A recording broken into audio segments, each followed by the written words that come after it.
السلام عليكم ورحمة الله وبركاته.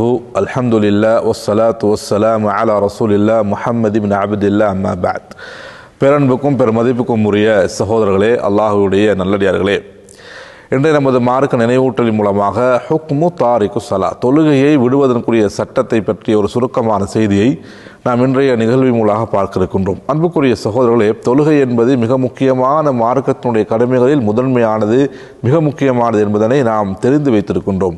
ஆனாலும் தொழுகையை நாம் மிக பொடுப்போக்கான முறையில் அதை தவறிவிடுவதும் வேண்டுமென்றே விட்டுவிடுவதுமாக எங்களுடைய அன்றாட வாழ்வு அமைந்து விடுமையானால் நிச்சயமாக அது மிகப்பெரிய ஒரு பெரும் பாவத்தை இட்டு சென்று இஸ்லாத்தை விட்டும் வெளியேற்றி விடுகின்ற ஒரு மிகப்பெரிய குற்றச்செயலாக மாறிவிடுகிறது.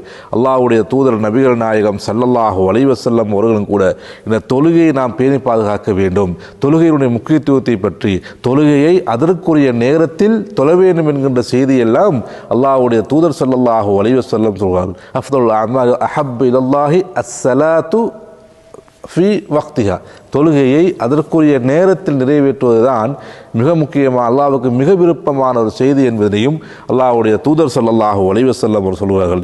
அல்லாஹ் தஆலா அல் குர்ஆனிலேயும் கூட ஏராளமான வசனங்களை எல்லாம் தொழுகையை நீங்கள் உரிய நேரத்தில் பேணி பாதுகாருங்கள், தொழுகையை நிலைநாட்டுங்கள் என்றெல்லாம் சொல்லியிருக்கிறான். ஹாஃபிது அலா ஸலவாத்தி வஸ்ஸலாத்தில் வஸ்தா வகூமு லில்லாஹி கானிதீன், தொழுகை அது 5 நேர தொழுகைகளையும், அதாவது அசர் தொழுகையும் நீங்கள் பொதுவாக தொழுகையை நீங்கள் பேணி பாதுகாருங்கள், தொழுகையை உரிய நேரம் தொழுங்கள் என்ற செய்தியை சொல்கிறார்கள். இன்னும் சொல்ல போனால் யாரெல்லாம் தொழுகையை பால்படுத்துகிறார்களோ அந்த செய்தியை குறித்து அல்லாஹ் சொல்கிறான். அதாவது ஃபഖலஃப மின் பஅதிஹிம் ஹல்ஃபுன் அதாஉ ஸலாத் வத்தபஅ ஷஹவாத் ஃபஸௌஃப யல்கவுன கய்யா, யாரெல்லாம் தொழுகையை பால்படுத்துகிறார்களோ வேண்டுமென்றே தொழுகையை விட்டு விடுகிறார்களோ அவர்கள் நரகில் நுழைவிக்கப்படுவார்கள் என்ற செய்தியை சொல்லுகின்றார்கள். அவர்கள் எப்படிப்பட்டவர்கள்? தன்னுடைய மனோ இச்சைகளுக்கும் ஆசைகளுக்கும் அடிப்பணியக்கூடியவர்களாக இருப்பார்கள் என்ற செய்தியை அல்லாஹ் தஆலா கடுமைத்தன்மை வாங்கி சொல்கிறான். அதே நேரத்தில் அன்புக்குரிய சகோதரர்களே, நாம் எங்களுடைய அறைகளில் இருக்கின்றோம், ரூமுகளில் இருக்கின்றோம், பாங்கு சத்தம் கேட்கின்ற பொழுது என்ன செய்கின்றோம்? நாம் தொழுகையை பாழாக்கி விடுகின்றோம். அந்த தொழுகையை பாழாக்கி விட்டுவிட்டு நாம் அறைகளில் தொழுவோமையால் எந்த விதமான காரணமும் இல்லாமல் பள்ளிக்கு செல்லாமல் நாம் தொழுகையை விடக்கூடியதாக இருப்போமே, ஆனாலும் கடுமையான குற்றம். வேண்டுமென்றே பள்ளிக்கு செல்லாமல் அறைகளை தொழுவோமே, அதுவும் குற்றச்செயலாக மாறிவிடுகிறது.